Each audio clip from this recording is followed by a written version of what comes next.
Hello guys, সবাই কেমন আছেন? আশা করি অনেক ভালো আছেন। তো আজকে আমি চলে এসেছি কলোরা বলফিল্ড ফুটবল মাঠ। এখানে একটি ভলিবলের আয়োজন করা হয়েছে, তো সেটা দেখার জন্য আজকে আমি চলে এসেছি, আপনাদেরকে সাথে রেখেছি।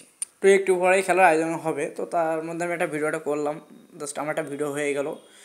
তো আমি যেটা দেখাবো খেলাটা, এটা হচ্ছে ফাইনাল খেলা। এটা হচ্ছে যশোর এবং সাতক্ষীরার ভিতরে খেলাটা অনুষ্ঠিত হবে। দেখা যাক কারা জেতে, আপনাদেরকে আমি চূড়ান্ত ফলাফল বলে দেবো।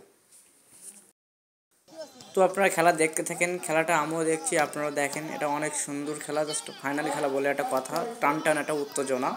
তো এখানে আপনার যে 3টে স্টেপে খেলা হবে, তো 3টে স্টেপের মধ্যে যারা 2টা স্টেপ জিতবে তারাই হচ্ছে ফাইনালে জিতে যাবে। যারা ফাইনালে জিতবে তাদেরকে টাকা দিয়ে হবে 15,000, আর যারা রানার্স আপ তাদেরকে দিয়ে হবে 10,000 টাকা। আর এইখানে যে একটা ছেলে, তার নাম হৃদয়, আমাদের সাতক্ষীরা জেলায় বাসা। তিনি কিন্তু বাংলাদেশ ফুটবল ভলিবলে জাতীয় টিমের একজন প্লেয়ার। তার জন্যই কিন্তু এই খেলাটা খুবই সুন্দর লাগছে, আর অনেক দর্শক তো শুধু হৃদয় ভাইকে দেখার জন্য। তো খেলাটা আপনার সুন্দর করে উপভোগ করুন, টান টান একটা উত্তেজনা। তো এখানে কিন্তু অনেক দর্শক চারিপাশে ভিড় জমিয়েছে খেলাটা দেখার জন্যে।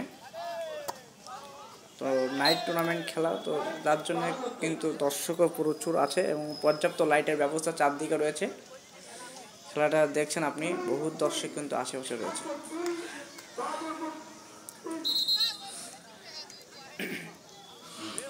তো খেলাটা আসলে আমি অনেক মজাই লাগছে খেলাটা, কারণ যেহেতু উভয় দলই সমকক্ষ সমানভাবে ভালোভাবে খেলা করছিল, তো এই জন্য তার জন্য খেলাটা দেখতে অনেক মজাই লাগছে, খুবই ভালোই লাগছে খেলাটা দেখে।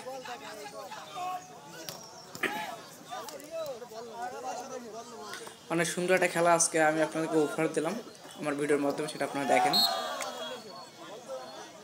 বিভিন্ন জেলার আয়োজনে কর্তৃক এই খেলাটা অনুষ্ঠিত হয়েছে।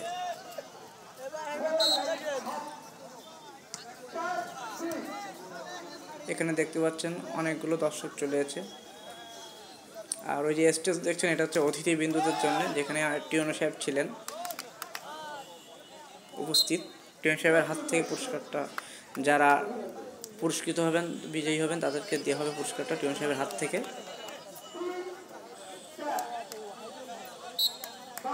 তো উভয় দলই ভালো খেলা করছিল, উভয় দলই খুব সুন্দর খেলা করছিল।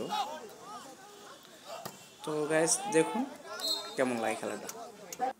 তো খেলা একদম প্রায় শেষের দিকে চলে এসেছে, আর খুব বেশি দেরি নয়।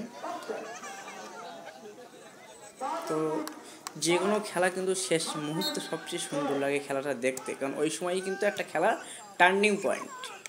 কে দল জিতবে কে হারবে এটাই কিন্তু চূড়ান্ত সিদ্ধান্ত হয় কিন্তু একটা খেলার শেষের দিকে। তো যার কারণে একটা খেলা আপনি যতই প্রথম দেখুন না কেন বা শেষের দিকে না দেখলে কিন্তু খেলা আসলে আনন্দটা বোঝা যায় না। তো আমরা কিন্তু একেবারে শেষের দিকে চলে এসেছি। এই যে খেলা শেষ হয়ে গেল, অবশেষে আমি আপনাকে বলেছি, দেখুন অবশেষে আমাদের সাতক্ষীরা দলই জিতে গেছে। অভিনন্দন।